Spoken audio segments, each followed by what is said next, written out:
I recommend highly that whatever job a person takes, low, high, in between, prestigious, lack of prestige, if you do the best you can, you put in your time, you're honest, you're capable, and you're curious. Curious is a good thing. You want to learn as you go. And if you're curious, you'll see other opportunities and you'll figure out who can help you get those opportunities.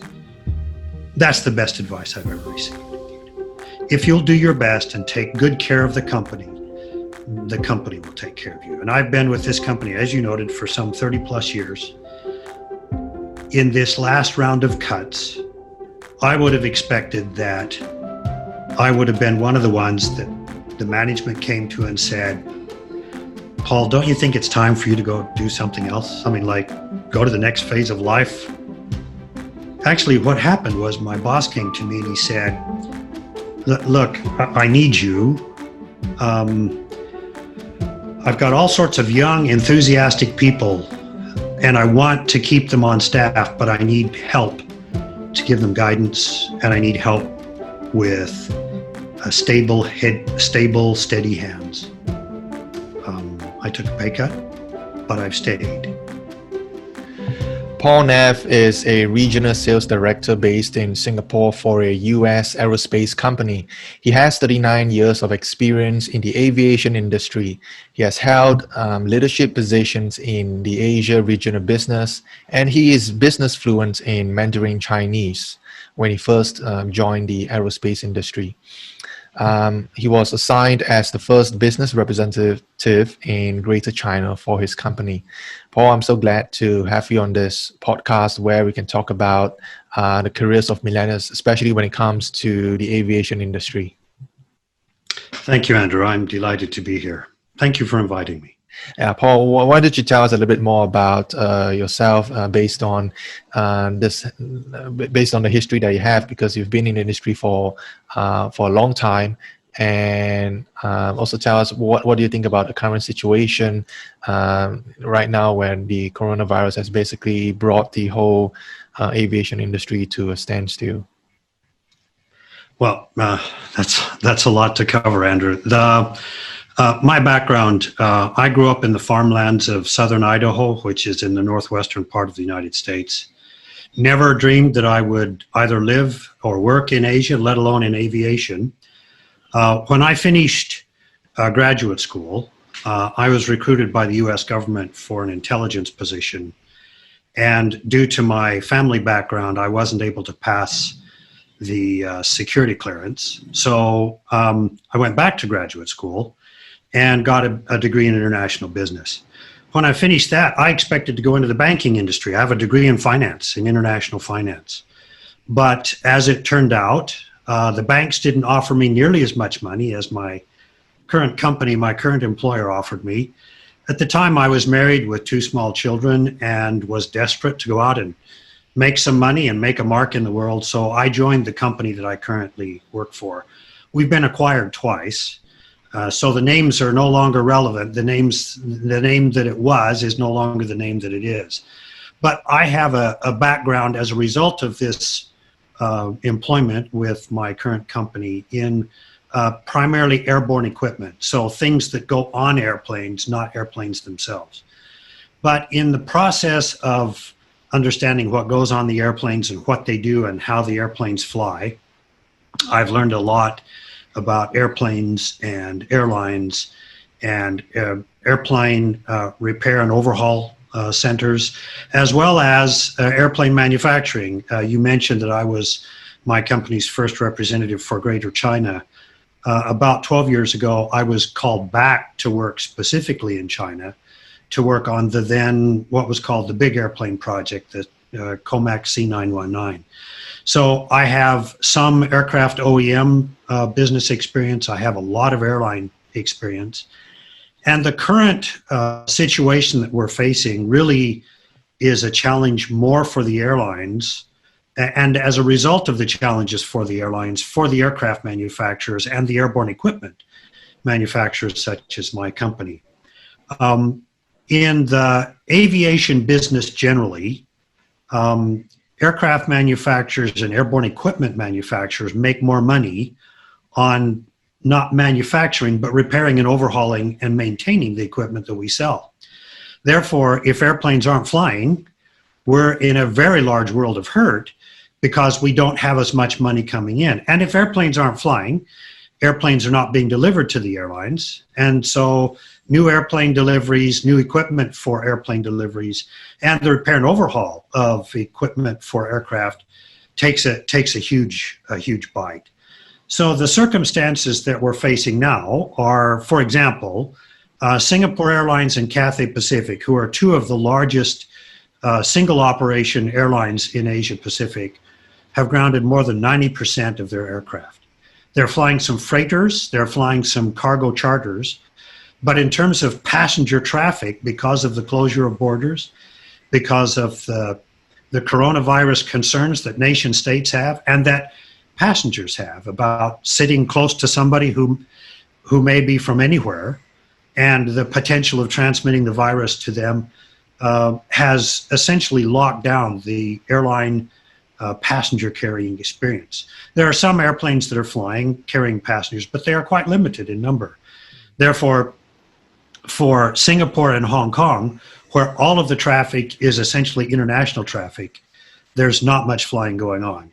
In larger entities such as the United States, certain areas of Europe, in China, in Japan, in Vietnam, places that have, even though they may have closed borders, domestic traffic is still flying. And so long as they can control their coronavirus concerns and risks, airplanes are operating relatively normal. Now, normal means anywhere between 50 and 70, 80% of the airplanes are flying, but they're flying at relatively low capacity in terms of passenger loadings. So maybe 50, 60% of the passengers' seats on an airplane that are being filled at any one point in time. And you've seen what's happened as well in places like New Zealand and Australia, where even though they do have a domestic airline industry, when they start having a second or a third wave of coronavirus infections, one state will close down, one region of the country will close down, and the next thing you know, the airlines are taking a hit, even in the domestic market. So in terms of what is going on now and what's affecting us all, and what do we think is going to come next, I don't know that any of us know. I think the best thing that all of us can do is look to continue to service the things that need to be serviced and take care of the business that needs to be taken care of. Now, I just watched a short Channel News Asia video about aircraft maintenance while airplanes are down. You know, when airplanes are not flying, it's not that they don't need maintenance. They do need maintenance. The engines have to be turned, they have to be started, they have to be lubricated. Moving parts on the airplane have to be kept corrosion free. You want to keep insects out of the turbo, out of the sensors, and rodents that may walk by and say, oh, this is a nice place to nest. Birds need to be kept out of the engines and out of the airframes and out of the places in the airplanes where there are holes or where there are other places where they can build nests. And so there's a lot of work that's being done to keep the airplanes ready to come back to fly. And therefore the airlines have a significant amount of cost that they're encountering, even though they don't have a lot of revenue flowing in. So it's a very dicey, very scary sort of situation we're all in right now. My company itself has taken about, in terms of our business operations, we've cut about 45 to 50% of our actual staff that are working the airline industry type of operations, and we're doing a controlled flow through our shops. So our workshops, even though there is work to be done, we're being very careful about putting too much in and then ending up with gaps where we have maybe weeks or months where we don't have enough work to be done. So we're watching the flow very carefully that's coming from those airlines that are flying, or from the airlines that have to do certain types of maintenance work, which affect our equipment, which means that we are thereby kept busy to some level. And what would you advise young people who have a passion for the aviation industry, whether they want to be a pilot or whether they want to be an engineer, repair airplanes? They probably have been studying aerospace or learning how to be a pilot for several years, and then coronavirus happened this year. What would you advise them in terms of their career aspirations? Well, there are two or three things that I think all of us need to remember about the airline industry. One, it's a cyclical business. Just as it has ebbs and flows, there will be highs and lows. And as a result of that, if you come into the industry during one of the down periods, it's a tough place to get into. But the reassurance is that there will be an upsurge. People need to travel, goods need to be shipped, and the type of things that, even though we're on Zoom today, but even though we can talk to each other in a virtual world, I think that there is, in fact, no complete replacement for the face-to-face doing of business, the transacting of business, the transacting of goods and services needs the airline industry. So the first thing to remember is that even though we are in a terrible situation right now, that won't last forever. And in fact, there are all sorts of pundits that talk about 6 years, 3 years, 2 years, 1 year. Who knows when it's going to come back up? But if I were a young person today that's looking to come into the industry, I would actually take heart that as this circumstance clears itself, as the people that have been taken off of the employment rolls of the airlines either seek to maintain their employment elsewhere, there will be opportunities for young folks to join the industry, to learn from the ground up. And as we recover from this is something we've never had to deal with before. As we recover from this, my sense is that there will be lots of opportunities for all of us, whether it be pilots, engineers, maintenance folks, people that work behind the counters at the airlines and the airports, people that work in the IT departments of the airlines, including, we're all looking at trying to figure out how to do things smarter and do things better. So young folks that have a good education, particularly an education that gives them a quantifiable approach to life. Big data solutions are becoming the rage in the airline industry. Being able to predict what's going to happen, when it's going to happen, and what the likelihood of that is within a specific time frame is a huge potential growth part of the industry. As the airlines bring airplanes back into flying, young pilots can earn their wings, can get themselves back into the cockpit, and they may end up in a smaller airplane growing up into the larger airplanes. But that will happen over time, and that would happen anyway. Mm. For the third thing that I would remind us all is that airplanes are really complex organisms. They do need attention. They don't live by themselves. So engineers, maintenance folks, pilots that are educated about aerodynamics, that understand how airplanes operate. This is the kind of person that you should be if you want to join the aviation industry, because you will be called upon to use that expertise for the benefit of your eventual employer, regardless of whether it's this year or next. And if you need to take a gap year and travel the world or travel the virtual world, there's nothing that can replace additional education, additional learning, additional preparation if you wanted to come into the industry. Now, if you're somebody who's young and you've been in the industry and just been laid off, my recommendation is that you wait your time. All of us have had periods of time where we see the industry go into the doldrums, but it always comes back. And I believe that it always will. There will be new technologies, there will be new challenges for the airlines, and for people that are anxious and willing and capable of meeting those challenges, there will always be a place. Let's talk about resilience on this topic. Like how do you stay resilient in the face of what's possibly the worst crisis in the aviation industry? Well, there are a couple of things that are happening in spite of the coronavirus and the doldrums that the industry is in. One is because there are fewer of us on the ground. Most of the suppliers, most of the participants in the industry have started to lay people off or put people on furlough.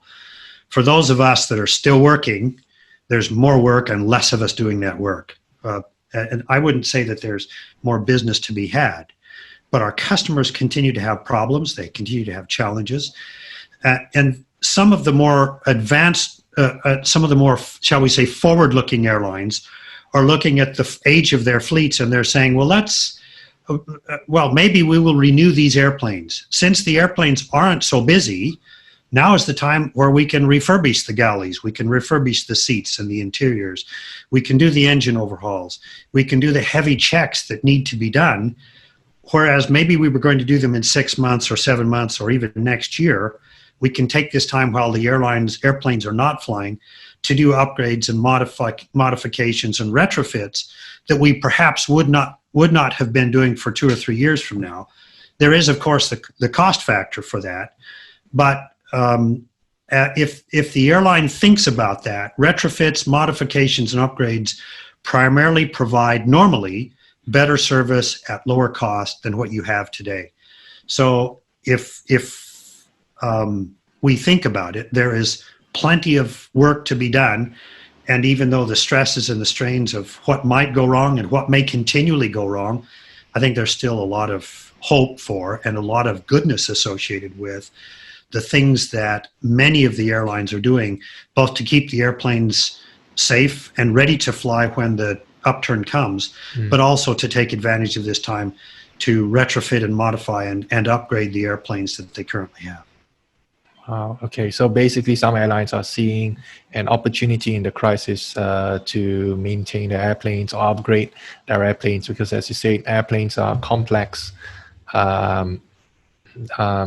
devices, or I don't know whether it's right to call them a device, but they're basically very huge machines, and yes, they require regular maintenance. And even during the times when they are not flying, you still need to maintain some sort of maintenance. Otherwise, right, it wouldn't fly as well as if you start them up again. Yeah. So let me just give you a quick example of that, Andrew. From a layman's perspective, let's look at a car. If you have a car and it sits in the garage for 2-3 months, you never start it, you never check, you don't undo the cables from the battery, you don't do anything to maintenance proof your car. You go back out after 2 or 3 months, it's quite likely that the air in the tires will be lower than it was. You might even have flat tires. The gasoline, the fuel in the tank, may well have acquired properties that it shouldn't have. It may have turned to gel. If the tank wasn't full, you're going to have some, in humid environments like we have in Singapore, you're liable to have some water, some evaporation, some condensation of water in that fuel tank. And therefore, when you try to start the car, if your battery still has power and you've got it hooked up, it's quite often the case that you start it up and that engine's not going to run quite right. An airplane is very much the same way. If it sits and holds still for some period of time, there are thousands of moving parts on that airplane. If they aren't kept lubricated, if they aren't kept mobile, if they don't get exercise from time to time, they will seize up. Engines have hundreds of moving parts, and there are valves and metal parts that have to be lubricated or they corrode. In an environment such as Singapore, where an airplane sits for even a few weeks, there is a possibility that corrosion will enter in. And that's why we see airplanes that are being flown from Singapore and Hong Kong, for example, to Alice Springs, to the desert in northern Australia, or in the United States to Arizona, where it's a very dry, hot climate. The airplane tends to deteriorate less. But even then, even in a closed up airplane in a hot environment, the daytime temperature and the nighttime temperature are different. And so when the daytime turns to nighttime, the interior of the airplane cools. There is moisture in that air. It will condense onto the seats. If you've got leather seats or if you've got materials there, you have to have desiccants. You have to have moisture absorbing devices inside just the airplane itself. Even if it's not moving and no moving parts, those things have to be cared for. And so I heard that Singapore Airlines is spending thousands of man hours every week keeping the airplanes that are actually sitting on the ground in a condition so that they can be rehabilitated and flown when the time comes to refly them.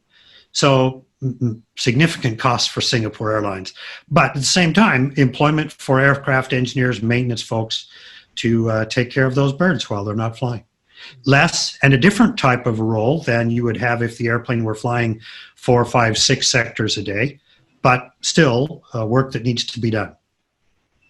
Right. Thanks for giving me a 101 on how important it is to maintain airplanes, because me as a passenger, I haven't sat in an airplane for a long time, so can't imagine how much work goes into that. So now I just want to go into your experience as a director in an MNC, more on what you see, more on what are the areas that you think millennials nowadays should focus on in their careers. So why don't we start off with what's the best advice that you've received in your career that you would like to share? I think the best advice I ever received was from a guy by the name of Mike Smith. I'd just been passed over for a big promotion, and it just wasn't meant to be. And so my boss and several other leaders sat me down and basically tried to help me understand why I hadn't been chosen. But they put me in the mix to be looked at as one of the next people to be considered for promotion, the next round, if you will. And I went through a series of interviews, and there was this job which I didn't really want, but it was honorable work, and it was an important job, and it was a significant promotion to what I'd been doing, both in terms of compensation, in terms of prestige. And I went into Mike Smith's office, and I saw that he had on his desk, he had my folder open. And one of the things you learn when you're in business is to kind of observe and see what the guy across the table is reading. And you try to get a little bit of a sense of, can you read upside down? Maybe figuring out what he's reading and what he's writing in notes and that sort of stuff is something you ought to be interested in. But he obviously had the folder open for my benefit. It was away from me. He was sitting back at his desk, and he had his hands sort of, folded into each other, and he was composed. And we did maybe a 3-minute interview, and it was going nowhere, and I could tell it was going nowhere. And I thought, this is not good.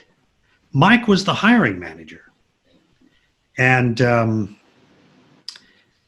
after about 3-4 minutes, he reached over on his desk and he closed my folder, and I thought, we are done. This is it. I'm not getting this one either. And he said, Paul, if you want this job, it's yours.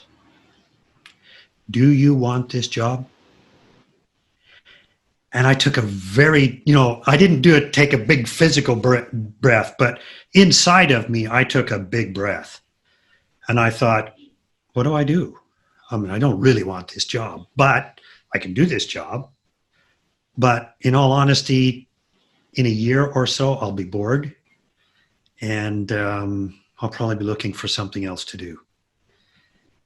So I said, Mike, no, I don't want this job. If you want me to take this job, Mike, I will take it, and I'll do the very best I can.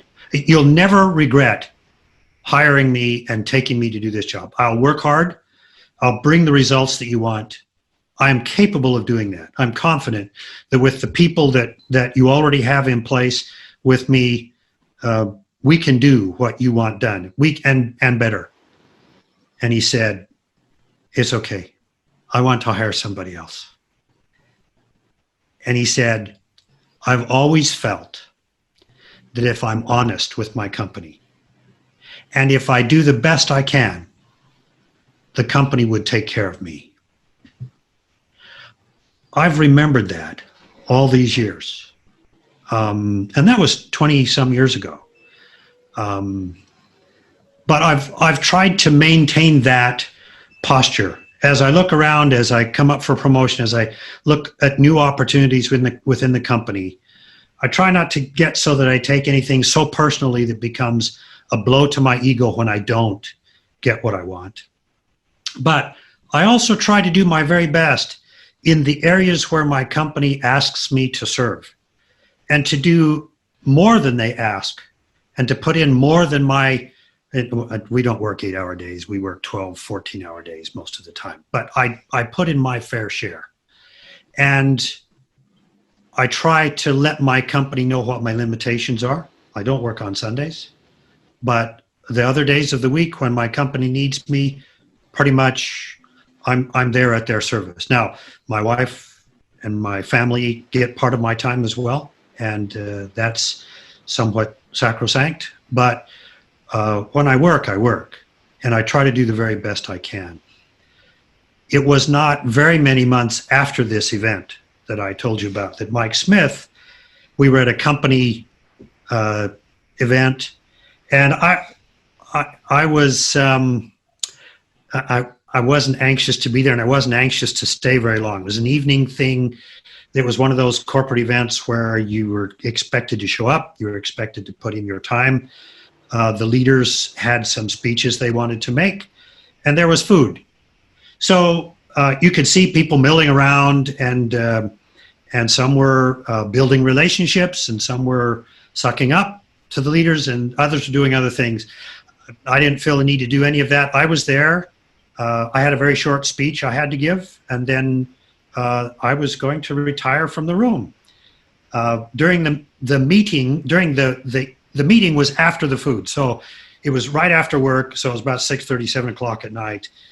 Food was on trays, on tables on the side. We went and got food. I found a table that had a couple of secretaries sitting at it. I went and sat with them, and it was just me and these two secretaries, and we were chatting.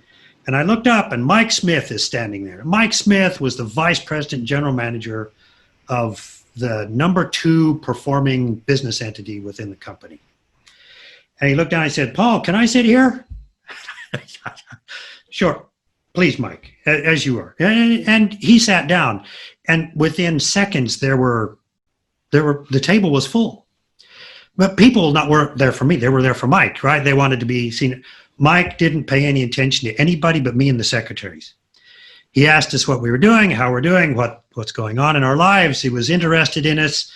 And he turned to me just as we were finishing eating, and he said, "You remember the conversation we had in my office?" I said, "Yes." He said, "Stand by. Something's coming up." Thank you. I had no idea what he meant. But a few days later, my boss walked into the office and said, "Hey, if we had a job in Singapore, would you take it?" I said, "Yes." He said, "You don't even want to know what it is?" I said, "Well, I was kind of tired of working in the office. I was bored. They had me in very honorable, very good roles, but it was clear that I was being kept in station, as it were. But I put in my time. I quite often ended up at the office in the morning where very few people were there. Most of the lights were out when I went in. And quite often when I went home at night, I was turning the lights out, and there were no cars in the parking lot. That was noticed.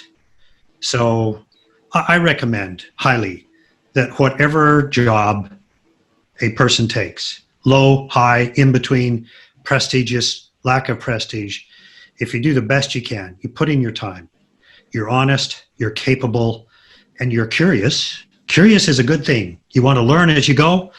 And if you're curious, you'll see other opportunities, and you'll figure out who can help you get those opportunities.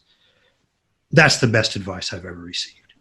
If you'll do your best and take good care of the company will take care of you. And I've been with this company, as you noted, for some 30 plus years. In this last round of cuts, I would have expected that I would have been one of the ones that the management came to and said, "Paul, don't you think it's time for you to go do something else? Something like go to the next phase of life?" actually what happened was my boss came to me and he said, look, I need you.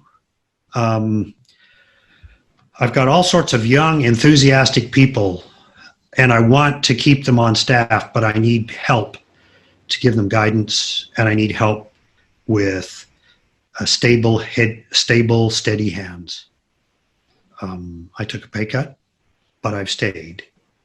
And I don't know how long that will last. Probably not a lot longer. But I have loved being a good employee. I have loved in providing a service to my boss, to my company in general.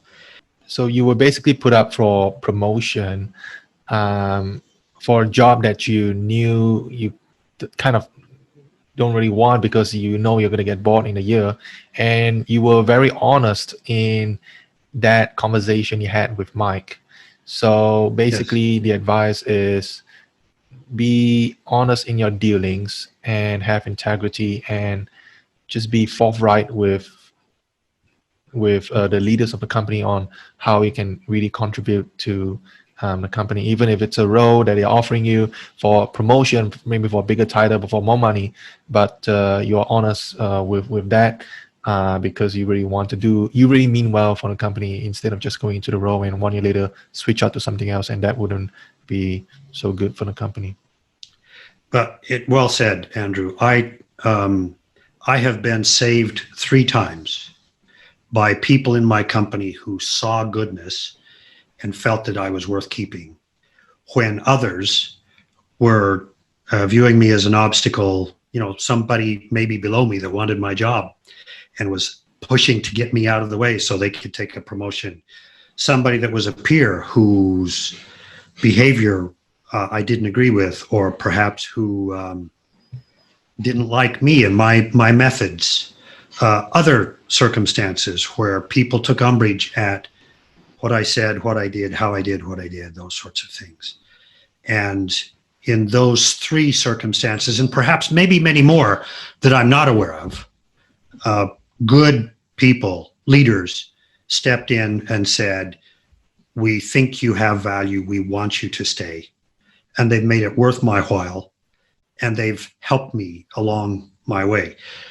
In each case where I've been saved, I didn't ask to be saved.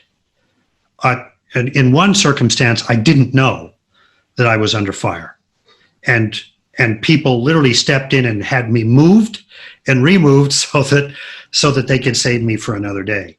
In another circumstance, the company was relocating one of our operations, and there were a handful of us who were offered the opportunity to move to the new location, and many were not. I was very young. I was very brash. I was very arrogant in those days, and embarrassingly so as I look back on it now.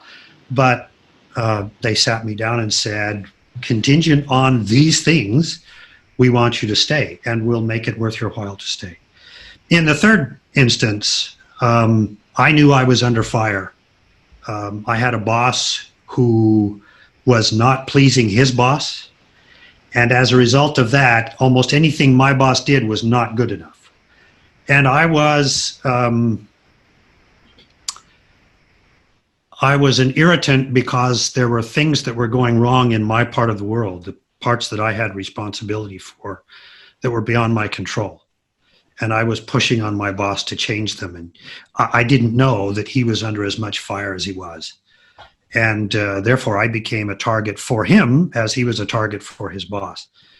And there were people who came in and made it possible for me to transition to a different role that allowed me to continue to grow and serve my company in a way that was very useful. But it would not have been my choice to do it that way, shall we say. I would much rather have had somebody come in and pat me on the back and say, we want you to go through this next. But instead, they reached in and said, come here quickly. The house is falling, sort of thing. And literally within days of my being pulled out of that organization, the organization crashed. and my boss lost his job. His boss lost his job. And that whole part of the company became a reformation project in which I probably would not have survived. So, yes, do the best you can, be of service, have high integrity, take the high road. I have watched many people who are climbers, who are intent, who they get a new job and the next thing they're doing is they're looking for the next job after that. They're already planning what they're going to do next and how they're going to get there. Now, those people come and go. There are a lot of those people. And if a person chooses to be that way, they can. Some of those people rise very quickly and some don't. Some are very successful and some are not. But they tend not to last. And I don't know whether that's a good thing or a bad thing. There are those who would say that, let me put it this way. I was in an HR class in graduate school where the professor said, if you've been in a job for 5 years, you've probably been there too long. I mean, that was his philosophy. If you've done this for 5 years, you should be ready to do something else by now. I think there's a place for that kind of philosophy, but I think that for some of us, and I'm not talking specifically about myself, but there are some of us who are really good and should be kept in place. But back when I was in graduate school, there was a book called The Peter Principle, and that's probably long gone by now, but there are some people who still remember this. But Professor Peter said, my principle is this: there are people that rise to their level of incompetence and then they don't rise anymore. And then they either have to go away or they have to go back down to a level where they're competent. And I have seen a lot of people who have risen above their level of competence and crash and burn. And I crashed and burned. I mean, I learned that there are certain things I wasn't cut out to do. Yeah. But for a person that wants to be well compensated, that wants to have a stable employment history, a person that wants to perform well and do well, put your network together, be a good worker, provide a service to your employer. And I think that will always, always come back to pay dividends. Wow. So your sharing has basically answered one of the questions I had, which is how do you build such a long-lasting career in your current company? And from what I understand in your story, you basically stuck to your values consistently over time, and people saw that, and people like that because people, like a manager, likes a stable pair of hands to help out with the new employees who are coming in, and they know that they can trust you. So trust is really one of the keys to build a long-lasting career. I believe so. Well, what else? What else do you think is important in building a long-lasting career in a company? I would say two things lie at the heart of being successful over time. One is to be curious. We live in a fast-changing world. So recognizing, studying, learning about technology and change and what's happening in the world around us, I think is an invaluable thing. And that goes across the board, whatever industry one is in. But in an industry like aerospace, where the technology, it is rocket science, right? There are things which benefit the world because we make airplanes and we use certain technologies in airplanes, and those technologies can be reused in other parts of the world. And other parts of the world, technologies can be used in our industry. And so understanding what's going on in the world around you, what is disrupting technology, what is disrupting business, what is changing in the world around us, I think is something that we should all be aware of. Politics, business, technology, social, cultural norms as they change, as we encounter things which puzzle us, which we don't know about, which we're not familiar with. We should learn about those things. The second thing is a corollary to that one, and that is don't be afraid of change. I was the first employee of my company that traveled significantly that carried a laptop computer. Now, this is a long time ago, and most people in your audience will not even be aware of this, but let me just give you a short history. I started when our main mode of international communication beyond letters that went by air or sea mail was telex. But we've gone from telex and fax to internet, IT over internet, and all sorts of wonderful things. My sense is that as the 3G has come into 4G networks and 4G will go into 5, there will probably be 6G and even higher gigabyte speeds, and maybe even much more than gigabytes. And we start looking at terabytes and all sorts of other things. But in our lifetime, I suspect that technology will continue to change. And if we are afraid of change and adapting to change, we will be poorly served as a result of that. So being curious, keeping up with change, and then not being afraid of it, but welcoming it and challenging oneself to keep up, I highly recommend it. Yeah, these are two great advice, to be curious and not be afraid of change. And in our current situation, I think the world is changing very fast. We'll talk about working from home. We'll talk about what's going to happen in the next few years. Even experts can only make predictions. What is one change that you're most curious right now that you highly recommend people look at? Well, let me speak first to my own industry, and then I will speak in general. All right. In my own industry, what we call urban air mobility, or UAV, urban air vehicles, unmanned aerial vehicles. Mm. You know, the QO10s, the Amazons, the small package, you know, internet purchasing that we do today is quite often reliant on door-to-door delivery, right? You've got the Grab drivers that come and deliver food. You've got the Grab drivers that take us from place to place. My sense is that sometime within the next decade, and maybe even much quicker than that, many of the Grab drivers will be out of business, and unmanned, automated, artificial intelligence-driven vehicles will be delivering packages to our front doors, will be delivering food, will be delivering us over short distances within the metropolitan area. Perhaps, you know, think of a gridlocked city such as Jakarta or Bangkok, where, you know, 100 feet in the air, there's no gridlock. So if we can get the regulatory infrastructure right, if we can get the technology right so that it's safe, so that it's efficient, and these are all electronically driven. They don't need fossil fuels, so they run on batteries or in some cases solar cells.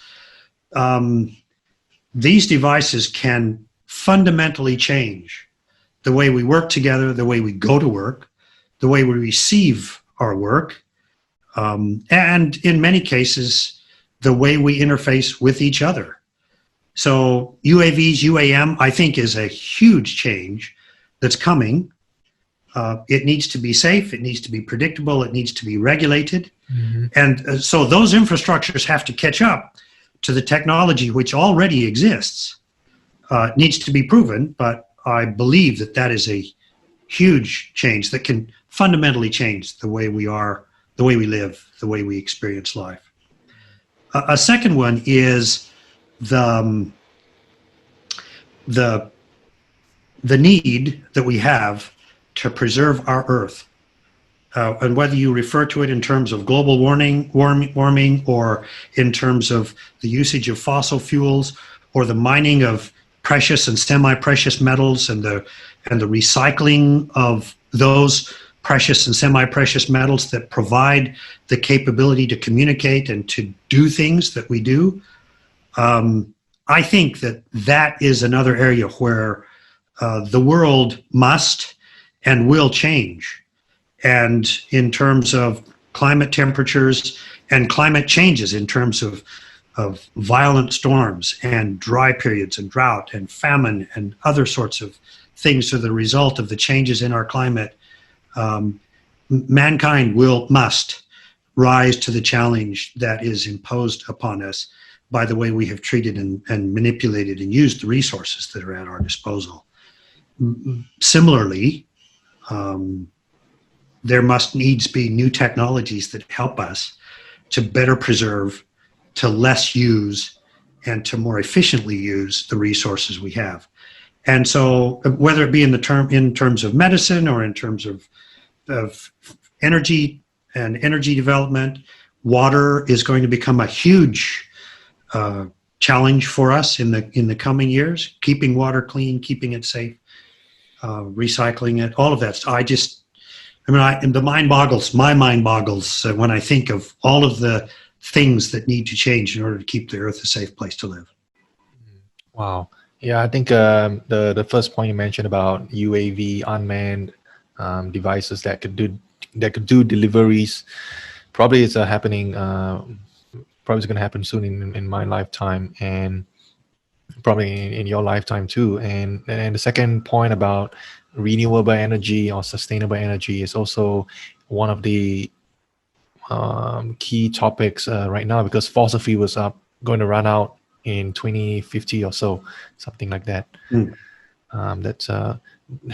We have to be prepared for the change. It's probably going to be a bigger change than you had just from going from 18 kb laptop to what high tech devices we have today. As of right now, in the current work that you do, and the people that you coach, what is the impact that you would want to have on the world? I wouldn't have said this maybe 10 or 15 years ago, but as I have gotten older, I really do want to be known as somebody who was true to my principles, somebody who didn't take the world too seriously. In other words, I wasn't offended when somebody, did something that maybe disadvantaged me, that I rose above that. But of the people I coach, I would hope that they would remember me as somebody who cared, as somebody who wanted them to succeed, and somebody who was willing to go out of his way to make sure that they had the tools, that they were warned when they were stepping in the deep end, but that they were given guidance that would last them, much as Mike Smith will always be remembered by me for his words of counsel when he could have given me a job and chose not to, and encouraged me to continue to do the best I could in the job that I was doing. I'll never forget Mike for that. And the fact that he came some months later and sat down with me and those two secretaries and took a personal interest in me and said, "Remember what we said?" I mean, he was a man of his word. He had said, "The company will take care of you if you'll do the best you can." I was busy doing that. I was bored. And he came and reminded me, and he was true to his word. Something did happen, and I was given an opportunity to go do something that I have loved ever since. So I hope that the people that I work with and that I coach and that associate with me, I hope that they will be kind and remember me as somebody who cared, who was true to his word, and who wanted to make the world a slightly better place. Thank you, Paul, for sharing your experiences, especially the story that you had with Mike. It is an important story to remind us that we need to be honest with ourselves and do the best that we can in whatever roles that we're given. Thank you, Paul, for your time. Thank you, Andrew. Yeah. My pleasure. I've probably said way too much about way too few things, but thank you very much for this opportunity. Thank you.